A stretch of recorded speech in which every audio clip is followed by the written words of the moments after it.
Hello friends, welcome back to our another blog.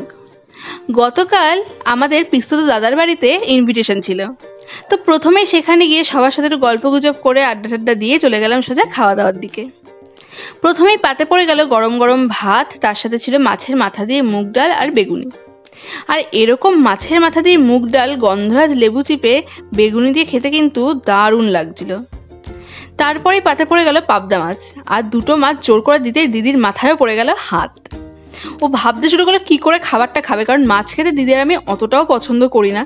তো যাই হোক, কোনো ক্রমে মাছটা শেষ করলাম, আর তারপরে পড়ে গেল পাতে কাতলা মাছের এত বড় একটা পেটি। দিদি আর আমি দুজনেই কিন্তু কাতলা মাছের পেটি খেতে বেশ পছন্দ করি, আর মাছের গায়ে লেগে থাকা তেলটা খেতে তো আমার সব থেকে বেশি ভালো লাগে। তো তোমরা কারা কারা কাতলা মাছের পেটি খেতে পছন্দ করো সেটা কিন্তু অবশ্যই কমেন্টসে জানিও। তো কাতলা মাছ শেষ হতে না হতেই পাতে পড়ে গেল গরম গরম ফ্রাইড রাইস আর চিকেন কষা। ফ্রাইড রাইস আর চিকেন কষার কম্বোটা কিন্তু আমার বেশ পছন্দের, কিন্তু এতগুলো মাছ খাওয়ার পরে আত্মপেটের জায়গায় ছিল না। তবুও বৌদি জোর করে করে অনেকটা খাবার দিয়ে ফেলেছিল। কি আর করবো, ভালোবেসে দিয়েছে তাই আর নষ্ট করিনি, সবটাই আস্তে আস্তে ধীরে সুস্থে খেয়েছি। আর বাড়ির সবাই মিলে গল্প করতে করতে খাচ্ছিলাম, তো হয়ে গেছে খাওয়াটা, আর কি কষ্ট হয়নি অতটাও। তারপরে ছিল চাটনি আর পাঁপড়, আর এটা হচ্ছে আমার সব থেকে পছন্দের জিনিস। আর তারপরে শেষ পাতে ছিল রসগোল্লা আর গোলাপজামুন। আর মিষ্টি খেতে আমাদের ফ্যামিলির সবাই খুব ভালোবাসে, মিষ্টি ছাড়া আমাদের খাওয়াটাই যেন অসম্পূর্ণ মনে হয়। তো দিদি টপ করে রসগোল্লাটা খেয়ে নিল, কিন্তু এত খাওয়া দাওয়ার পরে করছিল শরীরটা আইঢাই, দেখেই বুঝতে পারছো আমার অবস্থা।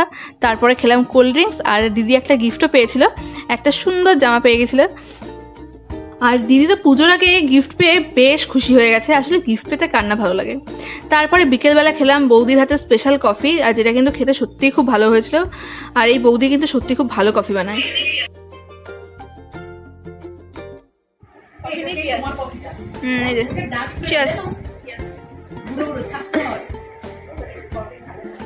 সবাই কফি খাচ্ছে এখানে, খুব ভালো লাগলো। বৌদি আজকে আমাদের অনেক কিছু রান্না বান্না করে খাইয়েছে একার হাতে, এত কষ্ট করে, কোনো কষ্ট নেই।